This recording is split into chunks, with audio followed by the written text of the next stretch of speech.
양철북 퀸터그라스 528페이지 클레프. 나는 이 의사의 편지를 무엇게 아니라 내 침대에 드러누워서 읽었다. 처음에는 실망했다. 왜냐하면 편지 내용에 있는 호칭에서나 끝을 맺는 의례적인 문구에서나 의사와 간호사 사이의 특별한 관계를 엿볼 만한 게 아무것도 없었기 때문이다. 친애하는 도로테아 양으로 시작해서 이 베르너 드림으로 끝나는 편지였다. 내용을 읽어보아도 특별히 정다운 말은 한마디도 없었다.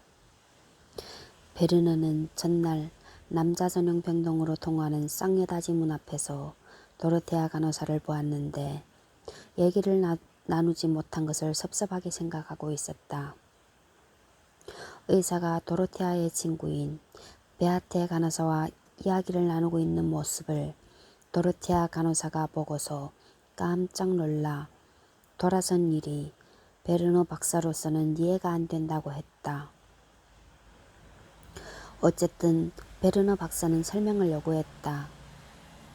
그와 베르테 간호사의 대화는 순전히 업무상의 일이었으니까 도로테아도 잘 알고 있듯이 그는 조금 제멋대로인 베아테와 거리를 두느라 상당히 애먹고 있다는 것이다.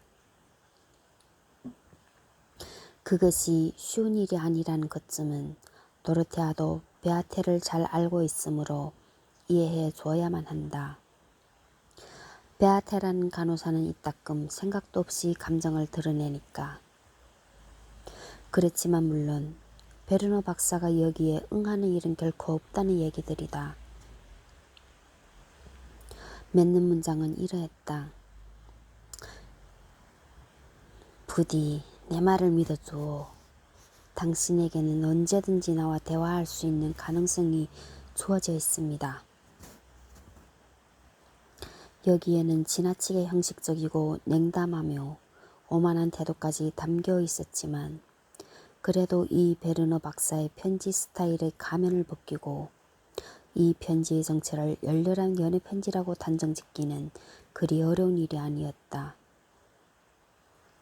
나는 편지를 기계적으로 봉투에 넣고 나서 베르너 박사의 혀가 닿았을지도 모른다는 사실을 그만 깜빡 잊고 고무줄 칠한 부분에 오스카의 혀로 침을 발랐다. 그리고 웃음을 터뜨린 나는 이내 손바닥으로 이마와 뒤통수를 번갈아 두드려 가며 웃어댔다. 한참을 그러다가 우연히 오른손을 이마에서 방문 손잡이로 옮겨놓게 되었다. 그래서 나는 문을 열고 복도로 나가 베르너 박사의 편지를 도로테아의 방 앞으로 가지고 가서 나에게 친숙한 그 방을 회색 판자와 우윳빛 유리로 막아놓은 문 밑으로 절반쯤 밀어넣었다. 내가 쪼그려 앉아 손가락 한두 개를 편지 위에 댄 채로 있을 때였다. 내 귀에 복도 반대편 끝방에서 윈처씨의 소리가 들려왔다. 받아쓰기라도 시키는 양 느릿하고 과장된 발걸음이었으므로 나는 한마디 한마디 알아들었다. 아, 저기 미안하지만 물을 좀 가져다 주지 않겠어요? 나는 일어서서 생각했다. 저 사람은 아픈 모양이라고. 그러나 나는 즉각 깨달았다. 저 문 너머에 있는 사람은 실은 아픈 게 아니라 그저 아픈 체하여 오스카가 물을 가지고 갈 핑계를 만들었을 뿐이다. 아무런 까닭도 없이 그저 부름을 받았다는 이유만으로 내가 전혀 모르는 사람의 방에 들어갈 리는 없기 때문이다. 처음에는 알루미늄 냄비에 남아있는 아직 식지 않은 물을 가져다 주려고 했다. 의사의 편지를 개봉할 때 나를 도와준 물이었다. 하지만 마음을 고쳐먹고 한 번 사용했던 그 물을 개수대에 쏟아부리고는 냄비에 새 물을 담아 냄비와 물을 들고 문 앞으로 갔다. 나와 물을, 아니 어쩌면 물만을 요구했을지도 모를 그 음성의 주인공인 민철 씨가 살고 있는 방이었다. 어색한 노크를 하고 안으로 들어섰다. 그 순간 클레프의 특유한 냄새에 부딪혔다. 그 냄새를 신냄새라고 단정한다면 그에 못지않은 강도로 발산되는 달콤한 냄새를 무시하는 결과가 되리라. 클레프가 풍기는 냄새는 간호사방의 시큼한 냄새와는 전혀 달랐다. 시고 달다고 해도 역시 거짓말이 되리라. 민철 씨, 또는 요즘 내가 클레프라고 부르는 이 사나이는 똥똥보에다가 게으름 뱅이인데 그렇다고 둔감한 편은 아니며 조금씩 땀을 흘리고 미신을 믿으며 언제나 좀 더러워져 있으나 썩지는 않았고 죽을 것 같이 보이나 여간에서 죽지 않는 플루토와 재즈, 클라리넷 연주자였다. 이 사나이는 시체 냄새를 예나 지금이나 풍기고 있다. 더욱이 이 시체는 담배를 피우거나 박하사탕을 빨거나 마늘 먹는 일을 그만두지 못한다. 그 무렵에도 그는 그런 냄새를 풍기고 있었지만 오늘 또 이는 변함없다. 삶의 즐거움과 과거를 냄새 속에 지닌 채 그는 면회일의 날을 습격한다. 그리고 그가 다시 오기로 약속하고 위험있게 퇴장하면 브루노는 이내 창과문을 열어젖히고 환기를 하느라고 부산을 뜬다. 오늘날에 와서는 오스카가 자리에 누운 몸이 되었지만 당시 차이들의 집에서는 클레프가 침대의 폐허 속에 틀어박혀 있었다. 그는 아주 기분 좋게 빈둥거리면서 지냈다. 고풍스런 바로크 양식 분위기가 감도는 알코올 램프, 12개쯤은 될 듯한 스파게티 구름이, 깡통에 든 올리브유, 튜브에 든 토마토 페이스트, 신문지 위에서 습기가 차서 굳어진 소금, 백맥주 한 상자가 손이 닿은 곳에 있었다. 그런데 이 맥주병 속의 내용물은 나중에 밝혀진 바로는 미적지근한 맥주였다. 빈 맥주병 속에 그는 누운 채 소변을 본 것이다. 1시간쯤 지나서 틀어놓은 이야기로는 그는 대개 가득 찰 만큼 용량이 꼭 알맞은 그 녹색 유리병에 소변을 본 다음에 마개로 막고 그것들을 다시 진짜 맥주가 들어있는 병과 엄중하게 구별해서 저장해 두고 있었다. 침대에서만 지내는 이 사나이가 맥주를 마시고 싶어졌을 때 병을 잘못 짓기라도 하면 큰일이기 때문이다. 그의 방에는 수도가 있었지만 그러므로 조금이라도 마음만 있으면 세면기에 소변을 볼 수도 있었으리라. 그는 아주 게을러서, 아니 그보다도 몸을 일으키기가 아주 귀찮아서 심히 고심한 끝에 들어간 침대에서 내려와 스파게티 냄비에 깨끗한 물을 넣어 가지고 올 수 없었던 것이다. 클레프, 즉 민철 씨는 스파게티면을 언제나 같은 물로 정성껏 삶았다. 따라서 이미 몇 번이나 스파게티를 삶아서 점점 끈적끈적해진 죽 같은 국물을 몹시 소중하게 보관해 놓기 때문에 그는 빈 맥주병 예비품만 있으면 침대에 알맞은 수평 자세로 누운 채 나흘 이상이나 견딜 수 있었다. 문제는 스파게티 국물이 바싹 졸아서 다 짤이 짜고 끈적끈적한 찌꺼기가 되었을 때였다. 물론 그런 경우 클레프는 그냥 굶어 죽을 수도 있었을 것이다. 그러나 그때 그에게는 아직 그럴 만한 관념적인 근거도 없었거니와 또한 그의 금욕도 애당초 4-5일 정도의 기간이 적당했던 모양이다. 정말이지 그에게 우편물을 가져다주는 차이들러 부인을 번거롭게 하든지 또는 좀 더 큰 스파게티 냄비와 스파게티에 품에 알맞은 물통을 준비했다면 그는 좀 더 오랫동안 주위로부터 독립될 수 있었을 것이다. 오스카가 통신의 자유를 침해했을 때 클레프는 닷새째 침대에 누워서 독립생활을 해오던 참이었다. 스파게티를 삶아낸 국물로는 광고탑에 광고지를 붙일 수 있을 정도였다.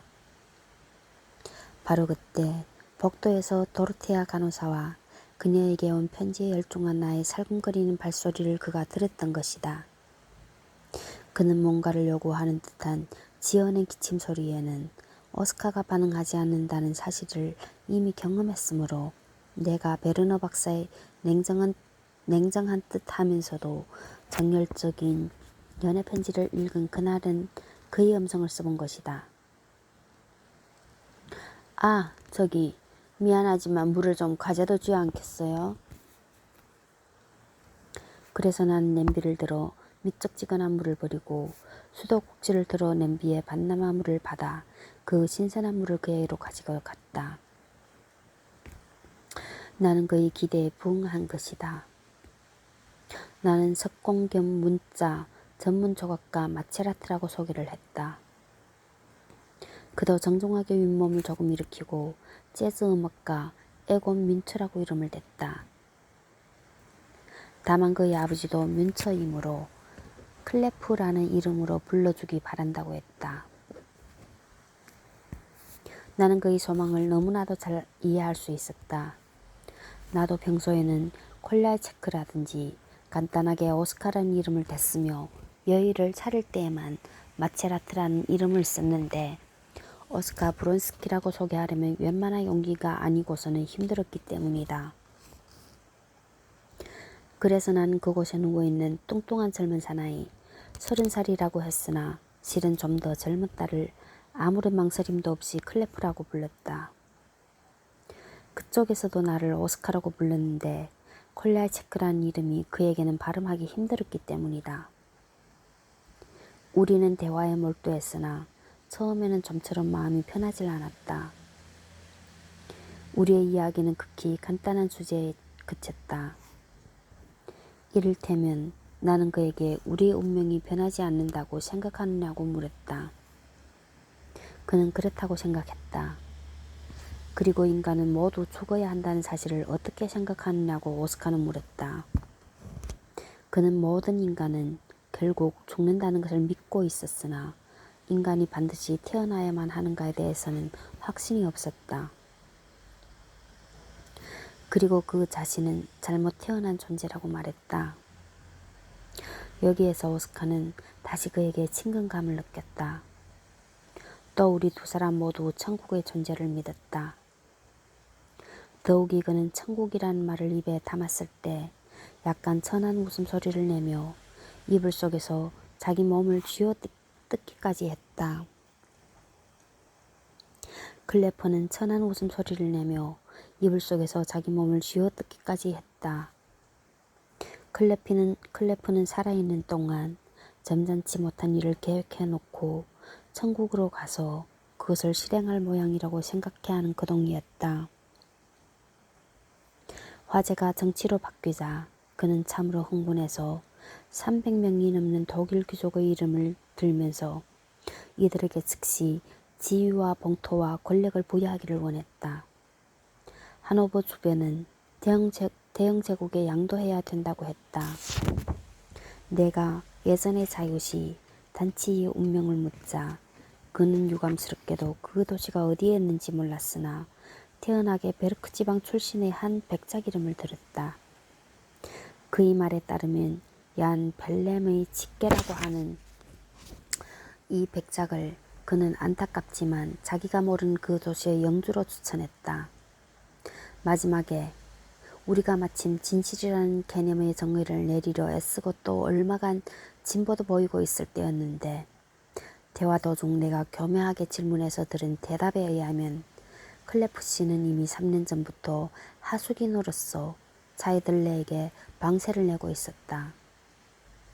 우리는 좀 더 일찍 서로 알지 못한 점을 유감스럽게 생각했다. 나는 그것을 고슴도치 탓으로 돌렸다. 누워서만 지내는 이 사나이에 대해서 충분히 가르쳐주지 않은 것은 그의 잘못이니까. 그러고 보니 고슴도치는 간호사에 대해서도 자세하게 알려주질 않았다. 우윳빛 유리문 저쪽에 간호사가 살고 있다는 간단한 소개를 빼놓고는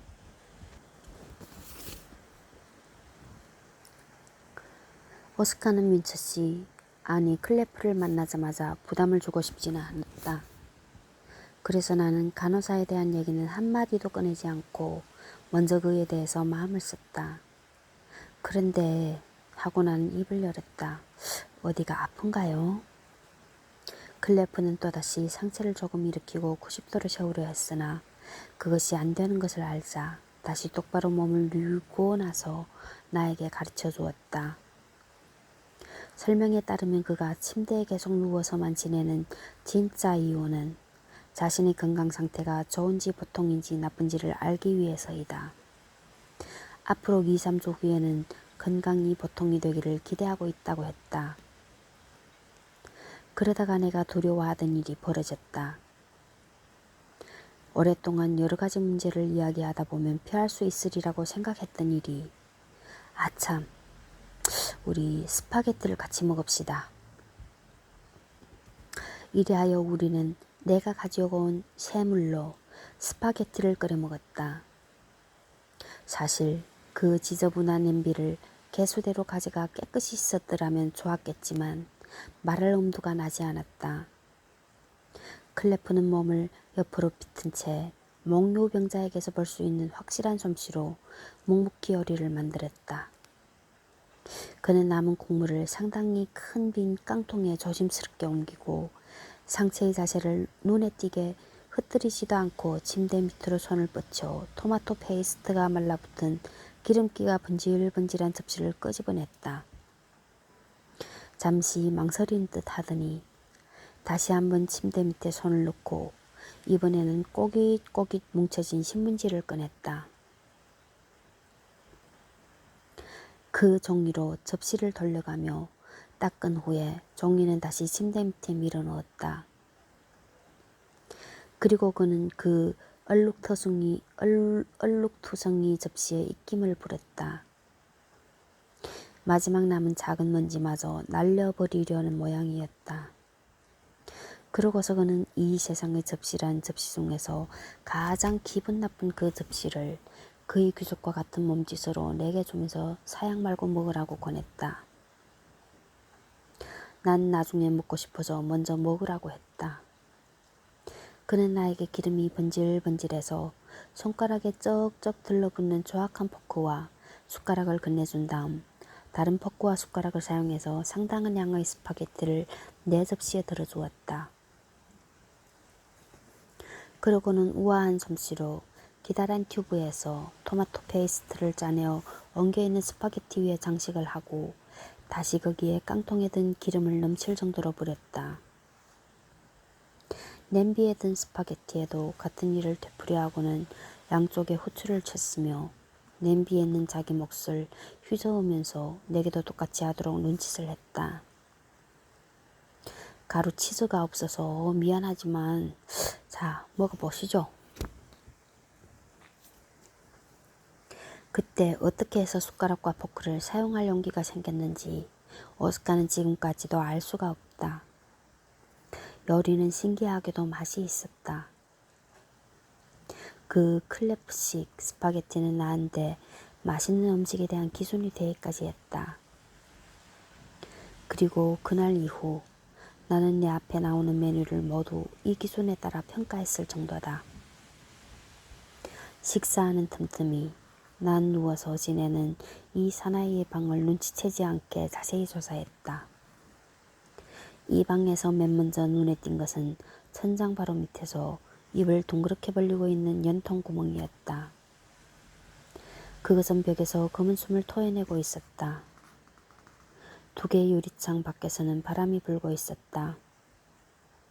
어쨌거나 이따금 그 흐름을 연통 구멍으로 클레프의 방 안에 불어넣은 것은 돌풍의 짓인 듯 싶었다.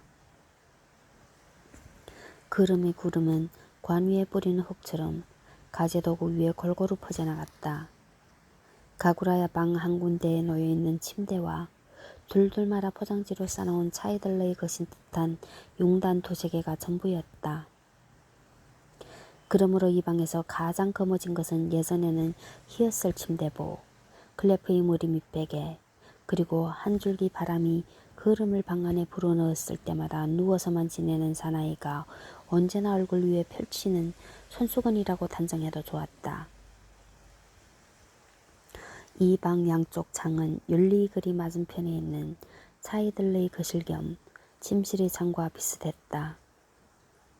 좀 더 정확히 말하자면 이 아파트 앞에 서 있는 그 밤나무의 회녹색 잎들을 내려다보는 창과 비슷했다.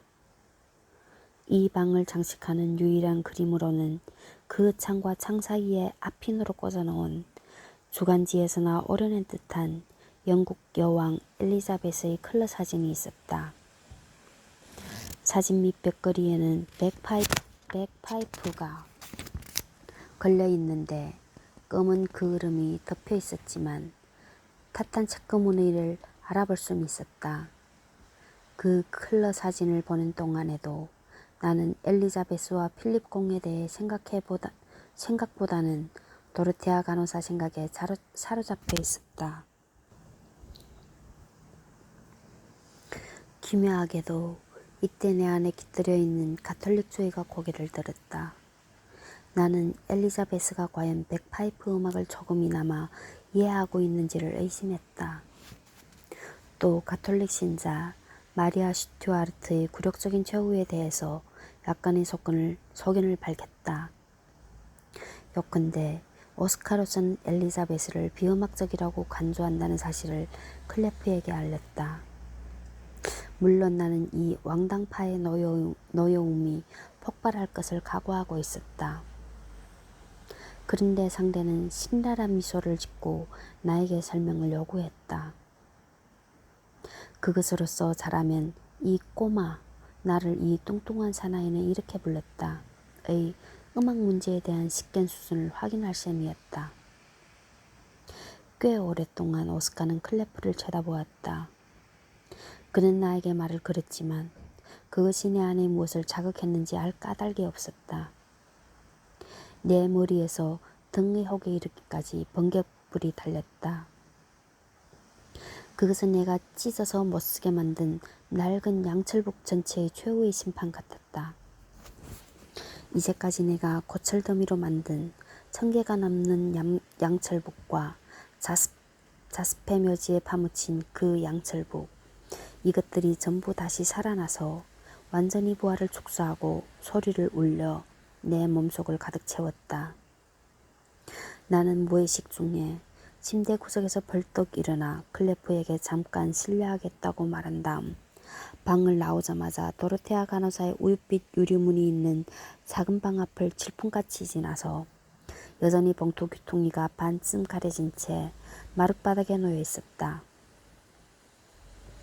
자신의 방으로 달려가 그 북 앞에 섰다. 그것은 화가 라스콜리니코프가 마둔나 49를 그렸을 때 내게 준 것이었다. 난 그 북을 들고 다시 두 개의 북지까지 손에 쥐자 돌아서서, 아니 돌려 세워져서 자신의 방을 나와 그 금단의 작은 방 앞을 지나 오랜 방황 끝에 살아 돌아온 사람처럼 클레프의 스파게티 오르실로 뛰어들었다.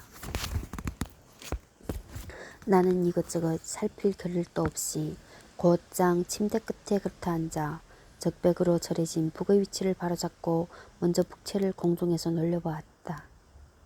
조금 어색한 기분이 남아있었다. 어리둥절해 있는 클레프에게 눈길을 돌리고 나서 우연인 것처럼 북채를 양철 위에 내려놓았다. 아, 그러자 양철이 오스카에게 대답을 했다. 오스카는 곧장 제2의 북채로 뒤를 쫓았다.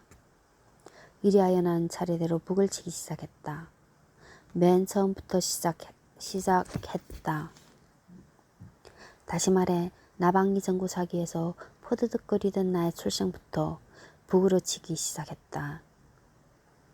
19단으로 이루어진 지하실 계단을 북가락에 싣고 전설적인 세 번째 생일의 계단에서 추락했을 때의 일도 북채로 두들겼다. 페스탈로치 학교의 시간표를 북으로 불러냈고 북과 함께 슈터크탑에 올라갔으며 북과 함께 정치연설의 연단 밑에 앉았고 뱀장어와 갈매기 그리고 성 금요일의 용단떠리를 북으로 연주했으며 불쌍한 어머니의 발쪽이 좁아진 관 위에 북을 치면서 앉았고 그러고는 헤르베르트 트루친스키의 상처투성이 등을 북의 격언으로 삼았다. 나는 헤벨리우스 광장의 폴란드 우체국 방위를 내 양철북으로 두드렸을 때 내가 걸터 앉아있는 침대 머리끝 쪽에서 무엇인가 움직이는 것을 깨달았다. 나는 클레프가 일어난 것을 갯눈으로 확인했다.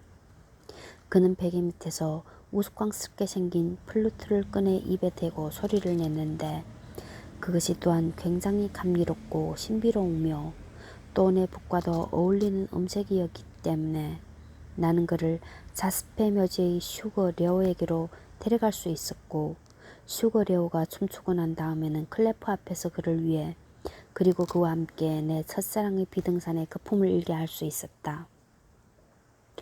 리나 그래프 부인의 밀림소까지 그를 데리고 갔으며 채소 장수 그래프의 75kg 저울의 대규모 북장치를 풀어헤쳤고 클레프를 베브라의 위문극단에 채용하기도 했다.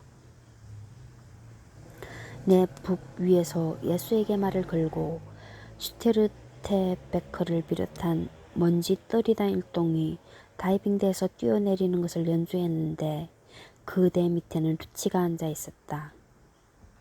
난 또 개미떼와 러시아 병사들이 내북을 점령하도록 허락했다. 그러나 마체라트가 묻힌 뒤 내가 내북을 던져놓은 자스페 묘지로 클레프를 다시 한번 데려가는 대신 나의 웅대하고도 무한한 주제를 두드리기 시작했다. 카슈바이의 감자밭, 그 위에 내리는 10월의 비, 그곳에는 할머니가 네벌의 치마를 입고 앉아있다. 그리고 클레프의 플루트에서 10월의 비가 내리고 클레프의 플루트가 비와 네벌의 치마 밑에서 방화범인 내 할아버지 요제프 콜라이체크를 발견하며 또 이 플루트가 불쌍한 우리 어머니의 씨가 내려진 것을 축하하고 증명하는 것을 들었을 때 오스카의 마음은 돌이 된 듯 했다. 우리는 몇 시간에 걸쳐서 연주했다. 할아버지가 뗏목을 건너서 도망칠 때의 일을 마음껏 변주하고서 우리는 조금 지치기는 했으나 만족감에 사로잡혀 이 콘서트를 행방불명된 방화범이 기적적으로 구조될지도 모른다는 사실을 암시하는 찬가로 끝냈다. 플루트 소리가 채 사라지기도 전에 클레프는 틀어박혀 있던 침대에서 뛰쳐나왔다. 시체 냄새가 그를 따라서 나왔다. 하지만 그는 창을 활짝 열고 신문지로 연통 구멍을 막고는 엘리자베스 여왕의 컬러 사진을 짝짝 찢어 절대왕권 시대의 종교를 선언하고 수도꼭지에서 개수대로 물이 힘차게 쏟아지게 해서 몸을 씻기 시작했다. 그는 씻고 또 씻었다. 모든 것을 씻어내려는 기세였다. 그것은 단순히 씻는 게 아니라 일종의 목욕 체계였다. 몸을 깨끗이 씻은 그는 수도꼭지를 떠나 살이 찐 벌거벗은 몸에서 물방울을 떨어뜨리면서 벌썽 사나운 성기를 축 늘어뜨린 채 그의 돌진하듯이 다가와 내 앞에 우뚝 서서 나를 안아 올렸다. 두 팔을 뻗쳐서 안아 올렸다. 오스카는 그때나 지금이나 몸무게가 가벼웠으니까. 그러고는 그의 체내에 웃음이 폭발하여 몸 밖으로 튀어나와 천장을 쳤다. 그 순간 나는 깨달았다. 지금 부활한 것은 오스카의 복만이 아니었다. 클레프까지도 부활한 것이다. 그래서 우리는 서로 축하하며 상대의 뺨에 키스했다. 그날 우리는 저녁에 외출해서 맥주를 마시고 선지 소시지에 양파를 곁들여 먹었는데 클레프가 내게 제안을 했다. 함께 재즈 악단을 만들지 않겠느냐고. 그 자리에서 나는 일단 생각할 여유를 달라고 말했으나 오스카는 그때 이미 결심이 서 있었다. 석공 코르네프 밑에서 글자를 새기는 직업뿐만 아니라 뮤즈올라와 함께하는 모델 일까지도 전부 버리고 재즈밴드의 드러머가 되겠다는 결심이 야자섬유용단 위 536페이지 야자섬유용단 위 이렇게 해서 오스카는 그 무렵 친구 클레프에게 부활의 이유를 제공했다. 그는 아주 기뻐서 그 썩어가는 이불에서 뛰쳐나와 물을 몸에 묻히기까지 하고는 뼛속까지 이 세상은 멋있다고 생각하는 남자가 되어버렸다. 오스카가 누워 지내는 몸이 된 오늘날 나는 이렇게 수상하고 싶다. 클레프는 내게 복수를 하고 싶은 것이다. 내게서 이 정신병원의 격자 침대를 빼앗아 버릴 셈이다. 그에게서 그 스파게티 요리실의 침대를 빼앗은 사람이 바로 나였으므로 일주일에 한 번씩 나는 그의 방문을 참아내야 했다. 그가 재즈에 대해서 늘어놓는 실로 낙천적인 장광설, 그 음악적 공산주의 선을 들어야만 한다.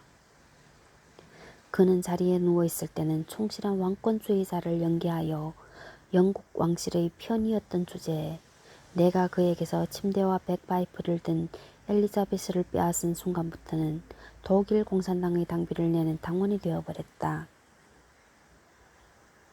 그리고 지금 또 비합법적인 취미로 그 활동을 계속하고 있다.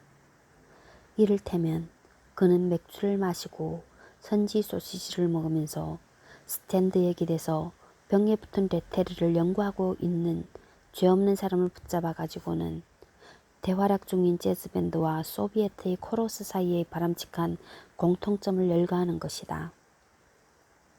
오늘날에는 잠자리에서 쫓겨난 몽상가가 갈 수 있는 길이 그리 많지 않다. 계속 누워있던 침대와 일단 모르지자 클레프는 당원이 될 수 있었다. 비합법적이어서 더 매력이 있었다. 재즈에 대한 열광이 그에게 제공된 제2의 신앙이었다. 또한 본디 신교도인 그가 개종해서 가톨릭이 될 수도 있었으리라. 선택은 클레프에게 맡겨야 한다. 이러한 모든 신앙 고백으로 통하는 길이 그의 앞에 열려 있다. 다만 주의할 점이 있었다. 육중하고 빛나는 그의 육체와 갈채를 양식 삼아 살아가는 그의 유머가 마르크스의 교의와 재즈의 신화를 그 나름의 교활한 원칙에 따라 혼합한 약을 그에게 처방해 주었다는 사실이다.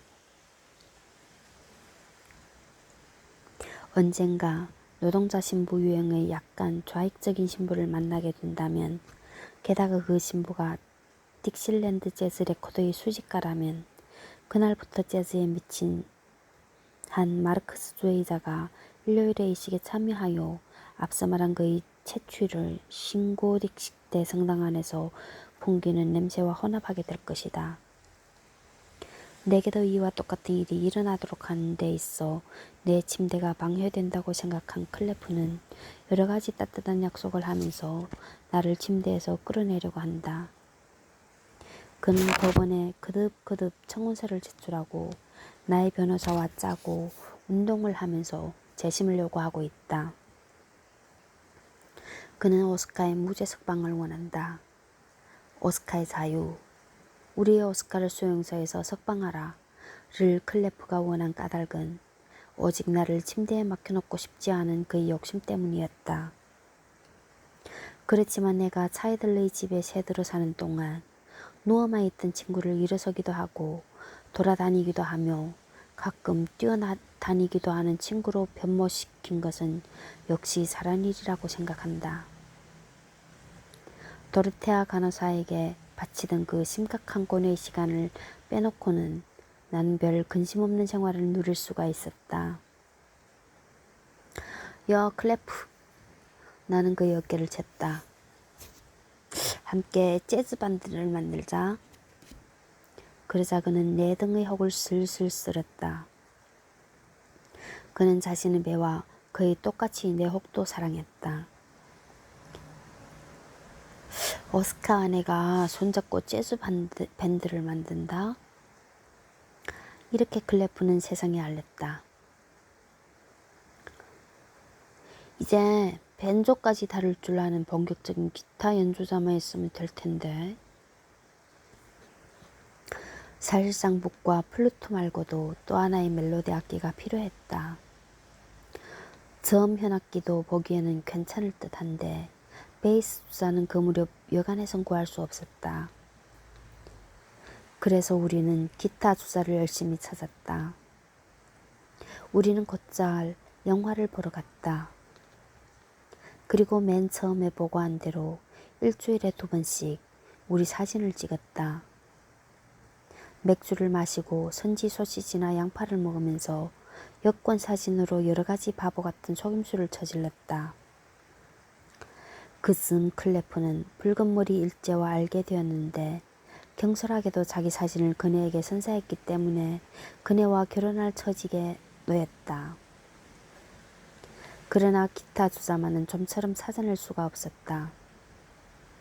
뒤셜도르프 구시가의 원반 요리, 겨자가 딸린 치즈, 맥주 냄새, 니더라인 지방 특유의 야단 법석 따위는 나도 미술대학에서 모델 일을 한 관계로 얼마간 알고 있었으나 우리는 기타 주자를 구하기 위해 람베르투스 교회 주위를 돌고 선술집을 이잡듯이 찾아다녔는데 특히 라틴크 거리의 술집 일각수에는 자주 갔다. 그 가게에서는 보비가 댄스 음악을 연주하고 있었는데 그는 우리 플루트와 양철북에 이따금 반주하면서 내 양철북 연주에 찬사를 보내주곤 했기 때문이다. 보비 자신도 우수한 드럼 연주자였으나 애석하게도 오른손 손가락이 하나 없었다.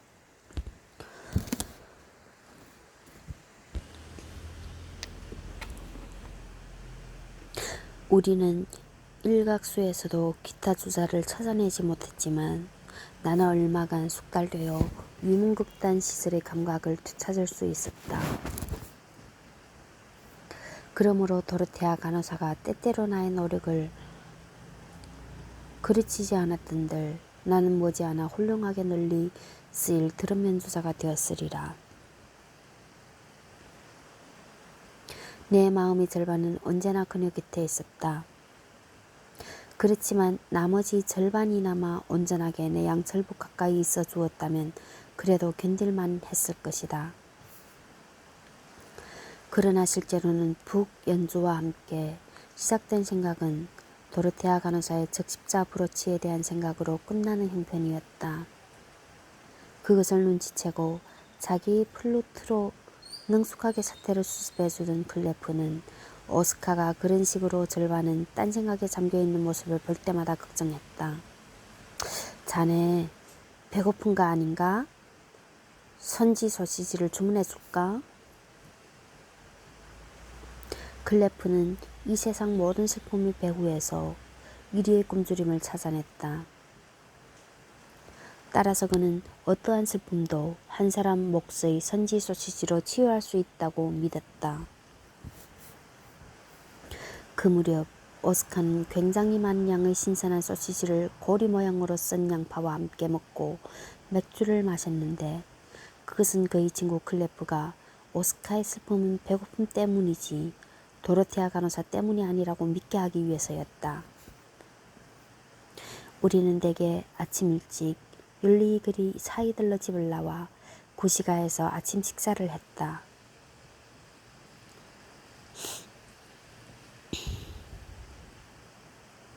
미술대학에 가는 것은 영화값이 필요할 때 정도였다. 뮤즈 올라는 이럭저럭 하는 동안에 화가 랑케스와 3번째인지 4번째의 약혼을 하고 그 옆에만 붙어 있었다. 랑케스는 그때 어떤 회사로부터 그로서는 최초로 큰 위탁을 받았기 때문이다. 뮤즈 없이 혼자서 모델 일을 하는 것은 오스카로서는 재미가 없었다. 모두가 또다시 그를 그리고 무서울 정도로 시커멓게 칠했다. 그래서 나는 완전히 친구 클레프와 어울리기로 했다. 마리아와 쿠르트 곁에서도 난 편히 있을 수가 없었다. 그곳에는 매일 밤 그네의 주인이자 숭배자인 슈텐첼이 아내도 있는 주제에 눌러앉아 있었다. 1949년 초가을의 어느 날